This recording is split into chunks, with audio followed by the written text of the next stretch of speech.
The moment Arlo Elwood's small hand closed around Marius Devreux's silk tie, every conversation in Il Veluto Nero died as if someone had cut the power to the room itself. The boy's fingers trembled but didn't release their grip, his 7-year-old frame dwarfed by the towering presence of the man whose expensive fabric he now held hostage. His knuckles had gone white from the pressure, yet his eyes burned with something far more dangerous than fear. "One of your guys made my mom cry all night long," Arlo said, his voice cutting through the stunned silence with the kind of clarity that only desperation can produce.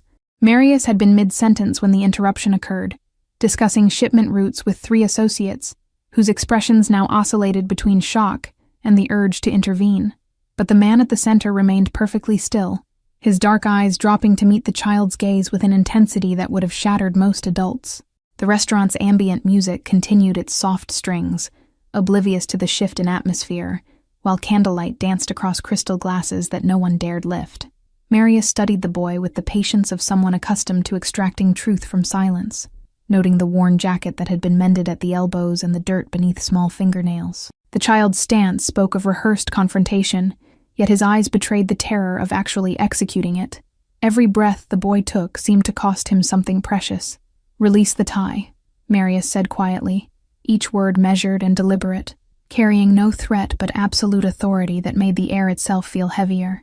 Arlo's grip loosened fractionally, but his feet remained planted, as if surrendering the fabric meant losing his only leverage in a world where he possessed none. His chest rose and fell in visible rhythm, betraying the panic his face refused to show.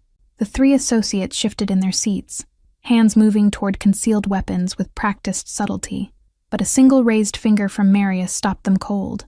His focus never wavered from the boy who had dared touch what others wouldn't approach without invitation. "Your mother's name," Marius stated, the words emerging without inflection, neither kind nor cruel, simply delivered as if discussing tonight's wine selection, rather than an accusation threatening carefully maintained order. Arlo swallowed hard before answering, his voice dropping to barely above a whisper, yet somehow carrying to every corner of the hushed room. "Marin Elwood. She works here sometimes, in the kitchen."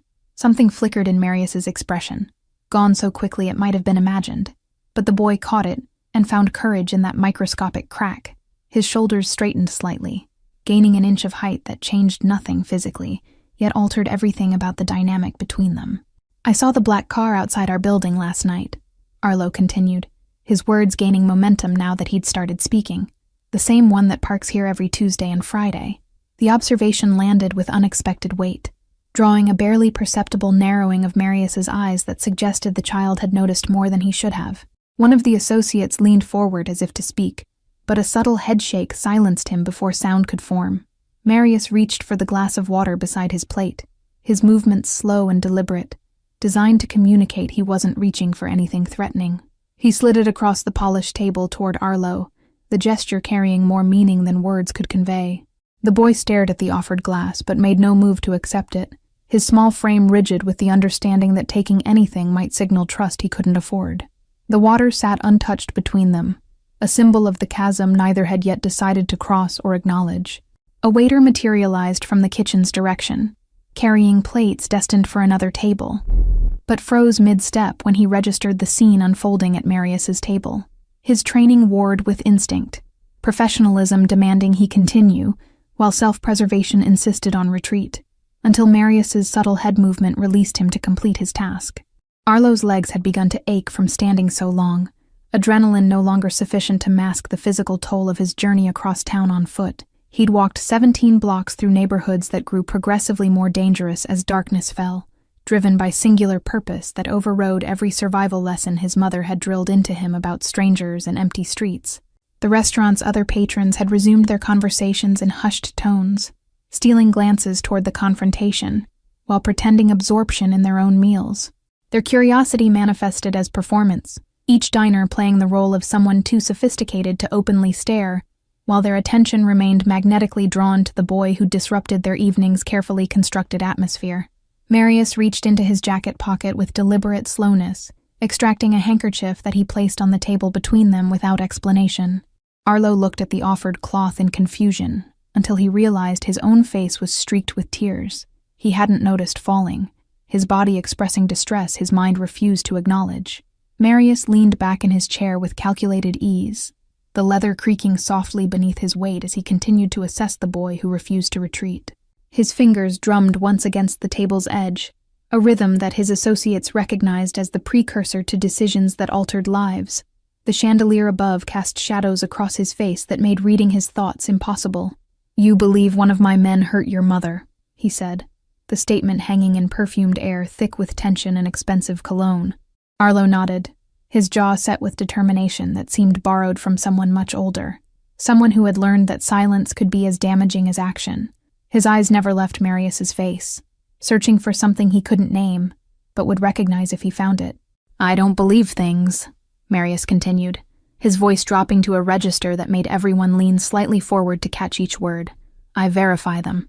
The distinction seemed lost on the boy at first, but understanding dawned slowly across his young features like sunrise breaking through storm clouds.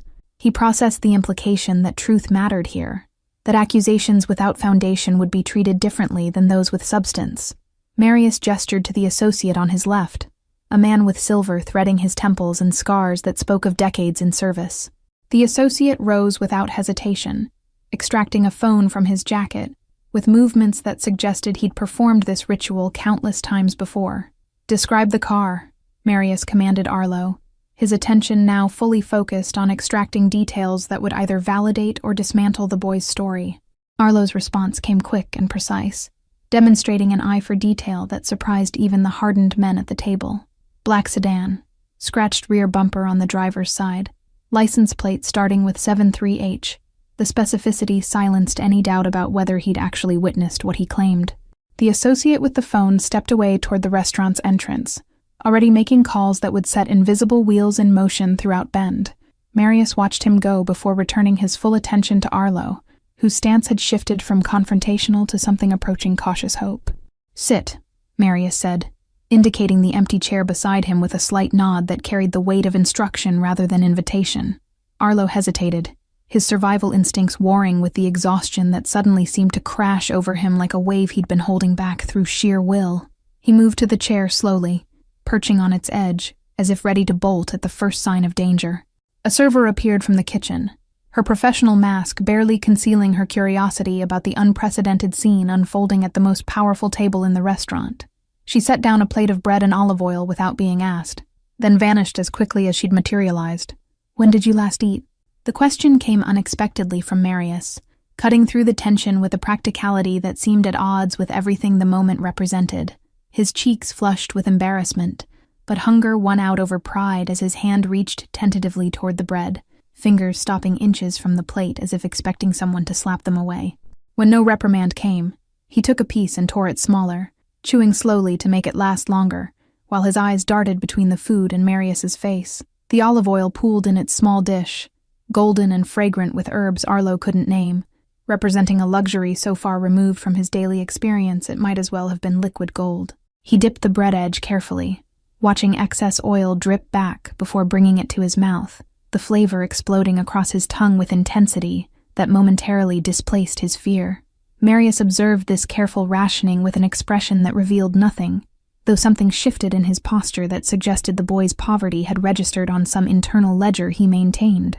He gestured to the server who'd brought the bread, murmuring instructions too low for Arlo to hear, sending her back toward the kitchen with purpose written in her quickened stride. Within minutes she returned carrying a plate of pasta and cream sauce, setting it before Arlo with a gentleness that suggested she had children of her own at home. The boy looked at Marius for permission he shouldn't have needed to seek, and received a single nod that transformed the meal from test to genuine offering. Arlo's stomach answered before his mouth could, growling audibly in the relative quiet that had settled over their corner of the room. His cheeks flushed with embarrassment, but hunger won out over pride as his hand reached tentatively toward the bread. Marius observed the boy's careful movements, noting how he tore the bread into smaller pieces, as if making it last longer, as if meals weren't guaranteed. The two remaining associates exchanged glances that communicated entire conversations without words, recognizing something in their boss's demeanor that they'd rarely witnessed. 23 minutes passed in near silence before the associate returned, his expression carved from stone, but his eyes conveying urgency that made Marius rise from his seat. The whispered exchange between them lasted only seconds, but Arlo watched every micro-expression, every subtle shift in body language that adults thought children couldn't interpret. He understood enough to know his mother's name had been confirmed, that the car had been traced. "Come," Marius said to Arlo, the single word carrying finality that allowed no room for negotiation or questions about destination. The boy slid from his chair, legs unsteady from the adrenaline that had sustained him finally beginning to ebb and leave him hollowed out. Marius moved toward the exit with purposeful strides that didn't rush yet, covered ground with efficiency, expecting Arlo to follow without checking if he did. The night air hit them like a physical force as they stepped outside, the temperature having dropped significantly since Arlo had entered the warmth of Il Veluto Nero. The black car that appeared at the curb wasn't the one from outside their building, but it carried the same aura of authority and unspoken threat. Arlo climbed into the back seat, sinking into leather that smelled of cedar and something darker he couldn't identify but made his skin prickle. Marius settled beside him, maintaining distance that somehow felt more present than if he'd sat close, his silence filling the space between them with unasked questions. The associate who'd made the calls took the driver's seat, starting the engine with a purr that spoke of maintenance and money most residents of Arlo's neighborhood would never encounter. They pulled away from the river's edge, heading toward the industrial section, where Ben's polished surface gave way to raw functionality. Streetlights grew sparse as they drove, replaced by the occasional fluorescent glow from warehouse loading docks and 24-hour machine shops. Arlo pressed his face to the window, watching his reflection ghost across darkened buildings that loomed like sleeping giants in the November cold. "Whatever you see in the next few minutes," Marius said without looking at the boy, his words measured and deliberate as always, "understand that it happened because systems failed." The statement hung cryptic and heavy between them, offering neither comfort nor warning, but something in between that Arlo's 7-year-old mind struggled to categorize. He nodded anyway, sensing that acknowledgement mattered more than comprehension in this moment. They turned down a gravel road that led to a structure set back from the main thoroughfare, its metal siding reflecting moonlight in patches where rust hadn't claimed dominance. The car's headlights swept across a loading bay door that stood partially raised, revealing darkness beyond that seemed to breathe with malevolent purpose.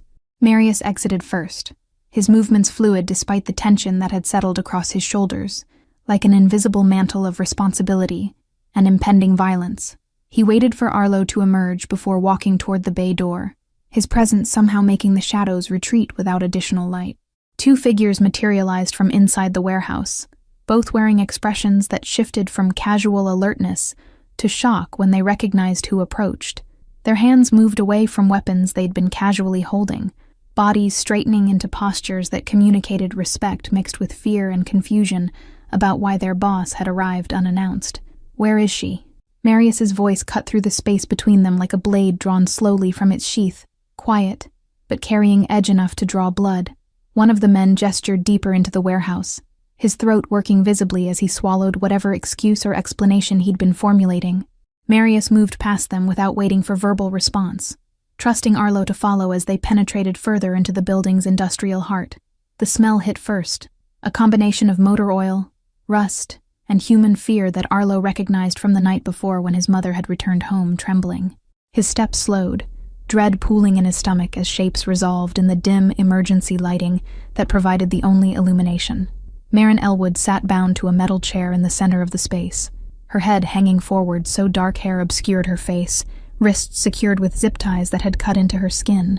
She didn't look up at the sound of approaching footsteps, remaining motionless in a way that made Arlo's heart stop, before her chest's subtle rise confirmed she still breathed. The concrete floor beneath her chair was stained with water from a bucket tipped on its side, evidence of interrogation techniques that relied on psychological pressure rather than physical brutality. Her work uniform was soaked through, clinging to her frame in a way that made her appear even more fragile than her actual build suggested, though Arlo knew the strength hidden beneath his mother's deceptively delicate exterior. Marius's jaw tightened as he took in the scene, his anger manifesting not in expression, but in the absolute stillness that overtook him, the kind of calm that preceded volcanic eruptions. The 2 guards shifted nervously, finally understanding that their boss's unexpected arrival signaled consequences they'd been too short-sighted to anticipate when following Garrett's orders. Blood had dried beneath Maren's nose, a thin trail that suggested someone had struck her face hours ago, the evidence of violence making Arlo's vision blur red at the edges. His small hands clenched into fists that could do nothing against grown men, fury and helplessness warring inside his chest until he couldn't distinguish between the two emotions anymore. The emergency lighting cast shadows that moved with disturbing independence, creating the illusion of additional figures lurking in the warehouse's darker corners, where industrial equipment loomed like sleeping monsters. Somewhere in the building's depths, machinery hummed with low-frequency vibration that Arlo felt through his shoes, the sound underlining this moment with mechanical indifference to human suffering. "Cut her loose," Marius commanded, his voice carrying across the warehouse with the kind of authority that transformed suggestion into inevitability without requiring volume. The two men who'd been standing guard exchanged uncertain glances before one produced a folding knife from his pocket, moving toward Marin with visible reluctance. His hands shook slightly as he severed the plastic restraints, the sound of each tie snapping punctuating the heavy silence that had settled over the space. Arlo broke free from where he'd been frozen, rushing forward before anyone could stop him, his small body colliding with his mother's knees. Marin's head lifted at the impact, confusion giving way to recognition that flooded her features with relief and terror in equal measure. "Baby, what are you doing here? What are—" Her voice emerged hoarse and fractured, as if speaking required navigating around broken glass lodged in her throat.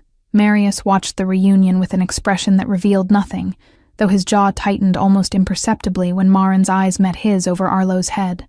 The look she gave him contained questions layered so deep they'd take hours to excavate, but beneath them all was the fundamental one that mattered most. "Your son has impressive observation skills," Marius said, addressing Marin directly for the first time, while Arlo clung to her with the desperate strength of someone who'd believed he might never hold her again. Marin's gaze shifted to the two men who'd been keeping her captive, her expression hardening into something that suggested she'd remember their faces for whatever remained of her life. They couldn't meet her eyes, both finding sudden interest in the oil-stained concrete beneath their feet. Who authorized this? Marius turned to face them fully now, his posture shifting subtly into something more dangerous than his previous calm had suggested possible. The taller of the two men cleared his throat, words coming out strangled and desperate. Garrett said she'd seen something during a delivery last month, that she posed a risk to operations. The name landed like a stone thrown through glass, shattering whatever thin pretense of legitimacy might have existed for Marin's imprisonment. Marius's expression transformed from neutral assessment to cold calculation that made the temperature in the warehouse seem to drop several degrees. His movements carried the efficiency of someone executing a protocol they'd rehearsed, but hoped never to implement, each gesture economical and precise as he relayed coordinates and instructions to whoever answered his call. The conversation lasted less than 30 seconds, but its brevity only emphasized the weight of what had been set in motion with those few exchanged words. The taller guard began backing toward the warehouse's rear exit, his survival instinct finally overriding whatever loyalty or fear had kept him in place until now. He made it 3 steps before Marius's voice stopped him without rising in volume, the command carrying authority that transformed his legs to concrete mid-stride. "Nobody leaves until this is resolved," Marius stated, the sentence structured as observation rather than threat, as if departure had already been rendered impossible by forces beyond anyone's control. Marin lifted her head finally, the movement requiring visible effort as neck muscles stiff from hours of forced stillness protested the change in position. Her eyes found Marius first, then tracked to where Arlo stood frozen between rushing to her and maintaining the distance adult tension demanded, her expression cycling through confusion and recognition and something approaching understanding about who had orchestrated her release. "Garrett doesn't make those decisions," he said quietly, each word precisely articulated in a way that made them more threatening than any shouted accusation could have been. The associate who'd driven them stepped forward from where he'd been standing near the entrance, phone already in hand and pressing buttons that would summon others. His movements carried the efficiency of someone executing a protocol they'd rehearsed, but hoped never to implement. Marius crouched down to Arlo's eye level, waiting until the boy reluctantly released his mother enough to look at him. "You were right to come find me," he said, the acknowledgement carrying weight that transformed it from simple statement into something approaching respect. "Can we go home now?" Arlo asked, his voice small again now that the adrenaline had fully drained away, leaving behind only exhaustion and the trembling aftermath of fear. Marius stood, considering the question, with the same seriousness he'd given everything else tonight, as if the boy's request deserved genuine deliberation rather than automatic dismissal. He glanced at Marin, whose arms had wrapped protectively around her son, despite the obvious pain movement caused her. Not yet, he answered, pulling his phone from an inner jacket pocket and pressing a single contact. There are arrangements that need to be made first. The call connected immediately, and Marius spoke in low tones that didn't carry beyond a few feet, his free hand gesturing in subtle movements that communicated instructions without requiring elaboration. When he ended the conversation, he turned back to find Marin watching him with an intensity that suggested she was reassessing everything she thought she knew. The safe house Marius arranged sat on Ben's western edge, where residential neighborhoods gave way to properties measured in acres rather than lots. Morning light filtered through curtains that hadn't been drawn in months, illuminating dust particles that danced in the disturbed air like microscopic witnesses to their arrival. Marin moved through the space with cautious steps, one hand trailing along furniture that bore no personal marks of ownership, the generic quality of temporary shelter. Arlo had fallen asleep in the car during the drive, his small body finally surrendering to exhaustion that had been building for over 24 hours. "A doctor will arrive within the hour," Marius informed her, his presence filling the doorway between kitchen and living area without actually entering either space. She turned to face him, arms crossed in a posture that might have been defensive if not for the way her fingers pressed against bruises forming along her ribs. "Why are you doing this?" The question emerged without accusation, genuine curiosity coloring words that under different circumstances might have sounded like challenge. "Your son risked everything to find me," Marius replied, his gaze drifting toward where Arlo lay curled on the couch. "Children don't make those decisions lightly." The observation hung between them, heavy with implications neither seemed ready to fully examine, though both recognized truth in the assessment. Marin's expression softened fractionally, exhaustion making it harder to maintain the walls she'd instinctively erected against this man whose world had collided so violently with hers. "I didn't see anything," she said quietly, needing him to know this fundamental fact, even if it changed nothing about what had already transpired. "I was just working." Marius nodded slowly, as if this confirmation aligned with conclusions he'd already reached through channels she couldn't access. "Garrett operates on fear rather than intelligence," he explained, his tone suggesting this represented a failure of character, rather than simple strategic error. "What happens to him?" Marin found herself asking despite uncertainty about whether she truly wanted to know the answer. "That depends on many factors," Marius said, his vagueness deliberate, and somehow more unsettling than explicit description would have been. "But you won't see him again." The promise carried absolute certainty that made Marin's stomach tighten with understanding about the kind of finality his words implied. She looked away first, unable to hold his gaze while processing the reality that her safety had been purchased with someone else's destruction.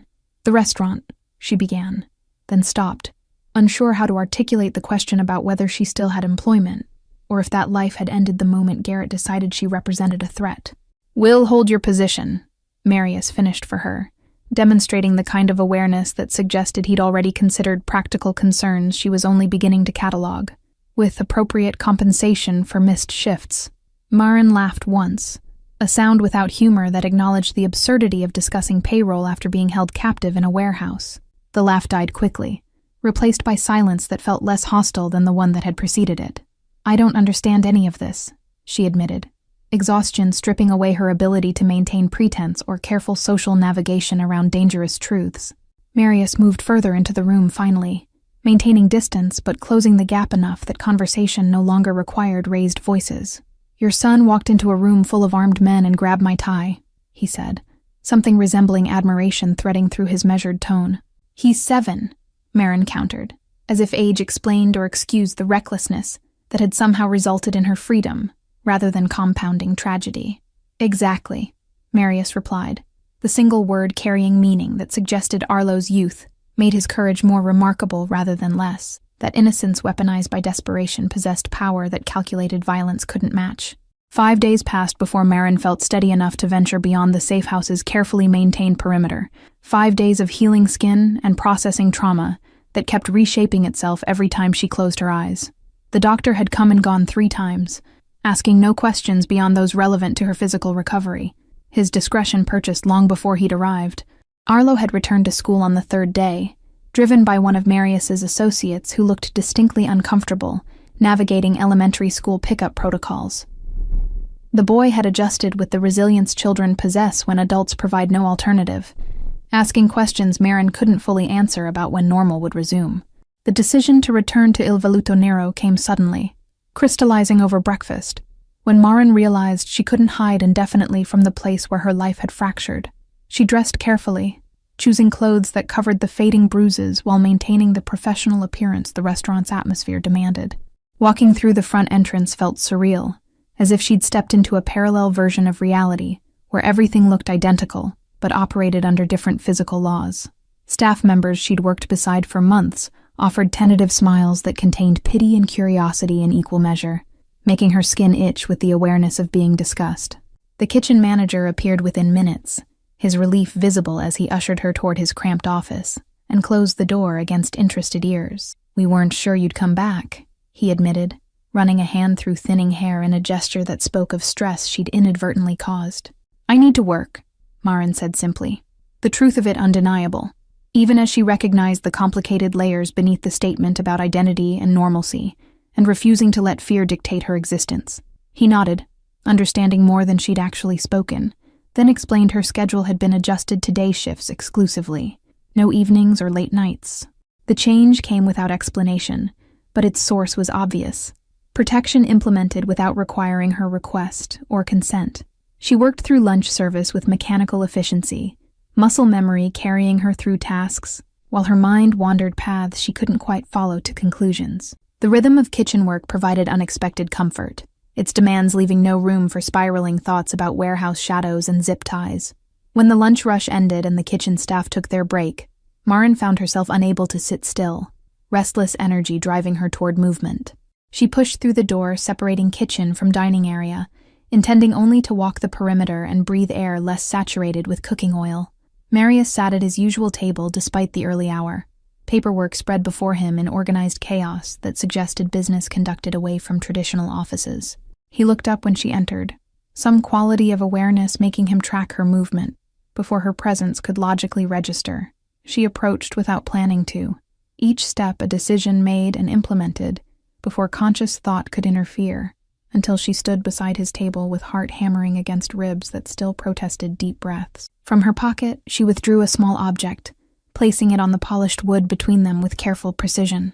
The button sat there, dark and ordinary, torn from the shirt he'd worn that first night when Arlo had grabbed his tie. Maren had found it on the warehouse floor, where it must have fallen during some moment she couldn't reconstruct, had carried it for days while deciding what its discovery meant. "I thought you might want this back," she said quietly, her voice steadier than she'd expected given the way her hands trembled slightly at her sides. Marius studied the button for a long moment before his gaze lifted to her face, searching for something she wasn't certain she wanted him to find. "Keep it," he said finally, pushing it back toward her with one finger. "Why would I want your button?" The question emerged sharper than intended, frustration and confusion bleeding through her carefully maintained composure. "Because now we both have something that doesn't belong to us," he replied, the cryptic response typical of how he seemed to communicate, in layers that required excavation to fully comprehend. Maren picked up the button again, rolling it between her fingers and feeling its weight that seemed disproportionate to its actual mass. "Are we even?" she asked, needing to understand the balance sheet of debt and obligation that his actions had created between them. "Nobody gets even after what happened," Marius said, his tone matter-of-fact rather than apologetic, stating reality without attempting to soften its edges. "But we can move forward." 3 weeks dissolved into the rhythm of reconstructed normalcy, with Maren working her adjusted schedule and Arlo attending school under watchful eyes that never revealed themselves, but made their presence known through absence of threat. The safe house had been abandoned after the first week, Maren returning to her own apartment to find the lock changed and a new deadbolt installed that felt heavier than the old one. The laundrette appeared on a Tuesday morning in the industrial quarter where businesses struggled to survive between quarterly tax assessments and rising rent. Its sign hung slightly crooked above a door painted deep blue, the color choice deliberate in its refusal to blend with the grays and browns dominating the neighborhood. Maren discovered it while taking an unfamiliar route home from the market, her arms full of groceries that threatened to tear through recycled paper bags. She stopped walking when the sign registered, her breath catching on recognition she couldn't immediately explain until details aligned into understanding. The property had been vacant for 8 months, its previous owner fleeing debt collectors who'd eventually seized equipment that wasn't worth the effort of resale. Now machines hummed behind clean windows, their industrial efficiency speaking of recent installation and careful selection by someone who understood commercial laundry operations. A small card taped to the door listed operating hours and prices that undercut every competitor within 10 miles, making survival possible where profit would take longer to materialize. No owner's name appeared anywhere on the signage, just a phone number that connected to an answering service when Marin called from the sidewalk. She entered slowly, the bell above the door announcing her presence to the empty space where washers churned through their cycles with rhythmic precision. The smell of industrial detergent mixed with something cleaner underneath, perhaps hope or possibility, or the scent of second chances that couldn't be bottled. A woman emerged from the back office, middle-aged with capable hands and eyes that assessed Marin with professional interest rather than personal curiosity. "We're hiring if you're looking," she said without preamble, as if reading intention from body language alone. "I have a job," Marin replied automatically, then found herself adding, "but I might know someone who needs work." The woman nodded, producing a business card from her apron pocket with contact information and an invitation to call any time.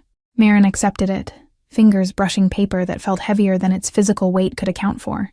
Understanding settling over her like snow, accumulating in silence.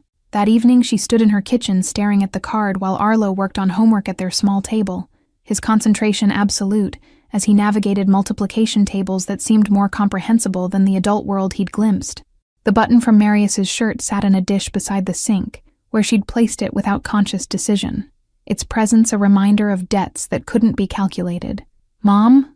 Arlo's voice pulled her back to the present. His pencil paused mid-equation as he watched her with concern that children shouldn't need to carry.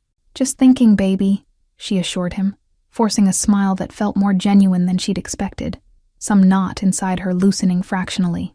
The next morning she detoured past the laundrette again, this time noting details she'd missed during the initial shock of discovery.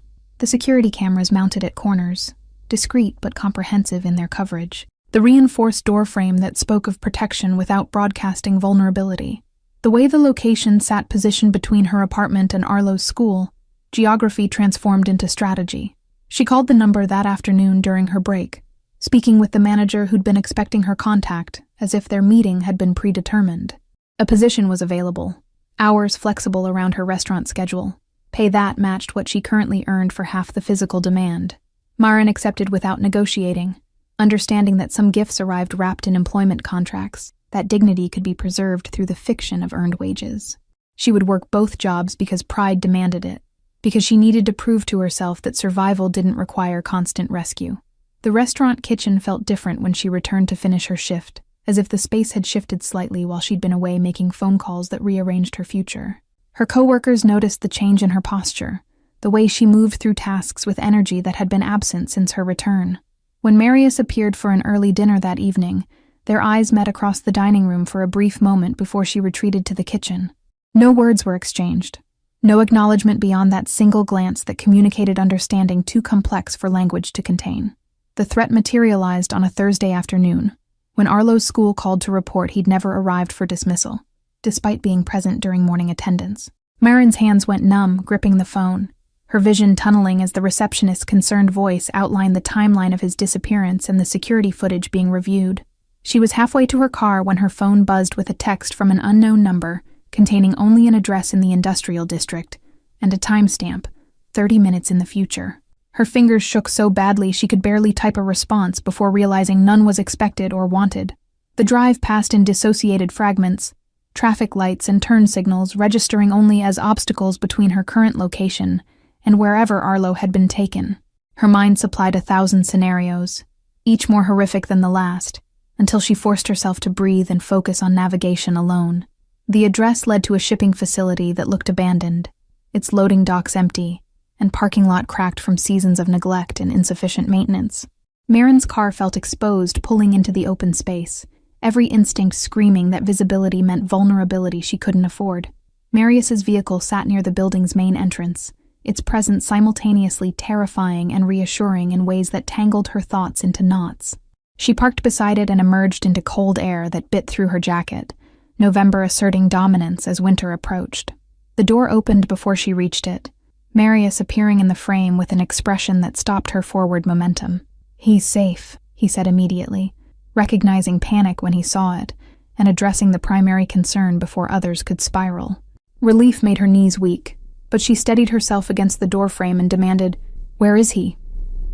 "Inside with my driver," Marius answered, stepping back to allow her entry into a space that smelled of dust and motor oil and recent violence she couldn't yet see evidence of. Arlo sat on a metal folding chair, clutching a juice box that someone had provided while adults handled situations he shouldn't have witnessed. He looked up when Marin entered, his expression caught between relief and residual fear that hadn't fully processed what had almost happened. She crossed the distance and pulled him against her, feeling his small body trembling despite his attempts to appear brave. Over his head, she met Marius's eyes, questions forming that she wasn't certain she wanted answered in her son's presence. "Someone from Garrett's crew decided to send a message," Marius explained, his tone flat and factual, reporting rather than editorializing about the attempted kidnapping that had been intercepted. "They won't send another."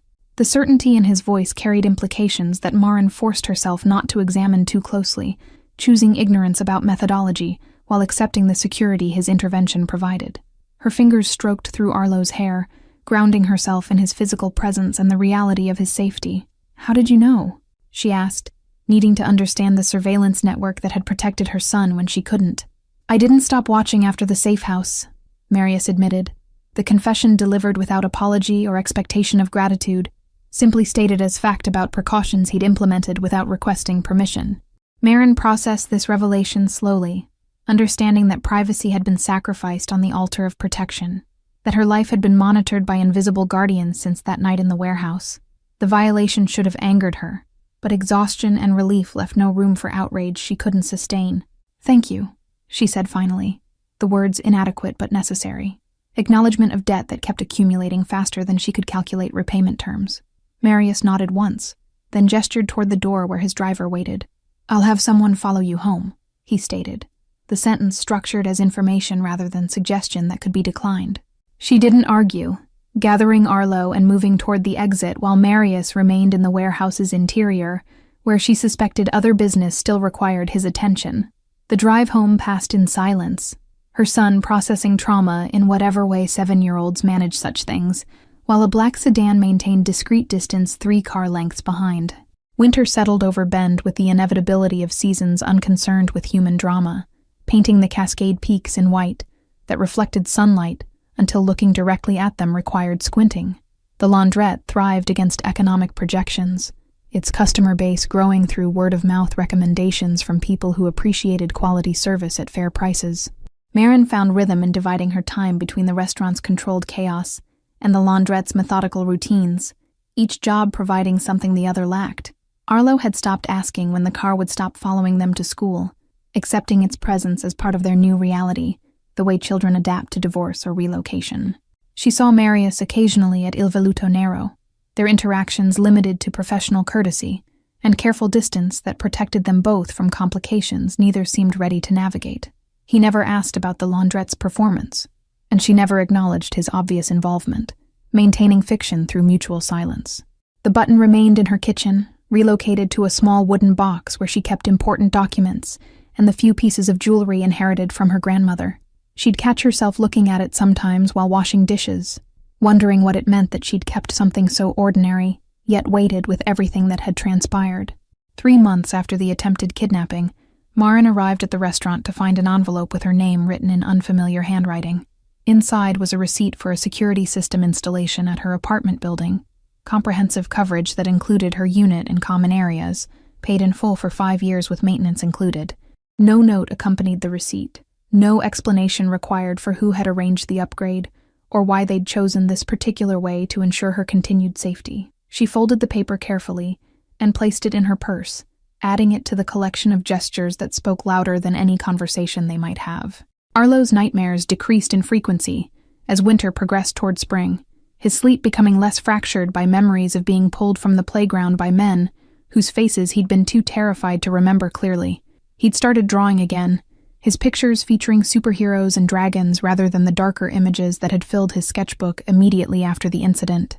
The restaurant hosted a private event one evening in late February, a gathering that required all hands on deck as staff accommodated guests whose collective wealth exceeded the GDP of small nations. Marin worked the kitchen expediting orders while trying not to think about the armed security she'd noticed stationed at every exit.